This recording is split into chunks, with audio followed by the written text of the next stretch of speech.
Big பாஸ்ல wild card என்ட்ரியா மைனா நந்தினி வந்து உள்ள போக போறாங்க அப்படிங்கிற ஒரு செய்தி வந்து இப்போ கன்ஃபார்ம் ஆயிடுச்சு. பிக் பாஸ் நிகழ்ச்சி ஆரம்பிச்சு பல சண்டைகளோட பரபரப்புக்கு பஞ்சமே இல்லாம போய்கிட்டு இருக்கு. 40 நாட்கள் ஆன பிறகு பிக் பாஸ் வீடு எப்படி இருக்குமோ அந்த ஃபீலிங்கை முதல் வாரத்திலேயே உள்ள இருக்கக்கூடிய போட்டியாளர்கள் வந்து மக்களிடையே கொண்டு வந்துட்டாங்க.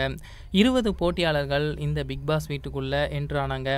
இந்த பிக் பாஸ் நிகழ்ச்சி ஆரம்பிக்கிறதுக்கு முன்னாடியில இருந்தே மைனா நந்தினி வரப்போறாங்க அப்படிங்கிற ஒரு பேச்சுவார்த்தை இருந்துகிட்டே இருந்துச்சு. ஆனா நிகழ்ச்சி ஆரம்பிக்கும் போது மைனா நந்தினி வரல. நிறைய பேர் ஏமாற்றமும் அடைஞ்சாங்க.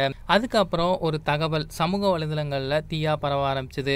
பிக் பாஸ்ல கலந்துக்கிறதுக்காக வெயிட் பண்ணிட்டு இருக்கும்போது கேரவான்ல சில பிரச்சனைகள் ஏற்படவே நான் பிக் பாஸுக்கே வரல அப்படின்னு சொல்லிட்டு மைனா நந்தினி வந்து கிளம்பிட்டாங்க. அந்த நேரத்துல பிக் பாஸ் டீம்ல இருந்து எவ்வளவோ சமாதானம் செய்து வைக்க முயற்சிலாம் பண்ணியிருக்காங்க. இருந்தாலும் மைனா நந்தினி நோ சொல்லிட்டு அந்த இடத்துல இருந்து கிளம்பிட்டாங்க.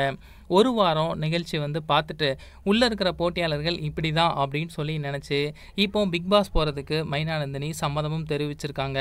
மைனா நந்தினி இந்த வாரம் ஒயில்ட் கார்டு என்ட்ரியா வரப்போறாங்க. மேபி இன்னைக்கான எபிசோடாகவும் இருக்கலாம். கண்டிப்பா இந்த வாரத்துக்குள்ள உள்ள போக போறாங்க அப்படிங்கிற உறுதியான தகவல் வந்து வெளியாயிடுச்சு. மைனா நந்தினி இந்த பிக் பாஸ் வீட்டுக்குள்ள உள்ள போனாங்க அப்படின்னா காமெடிக்கு பஞ்சமே இருக்காது. ரச்சிதாவும் மைனா நந்தினியும் சீரியல்ல சேர்ந்து நடிச்சிருக்காங்க அப்படிங்கிறது குறிப்பிடத்தக்க ஒரு விஷயம்.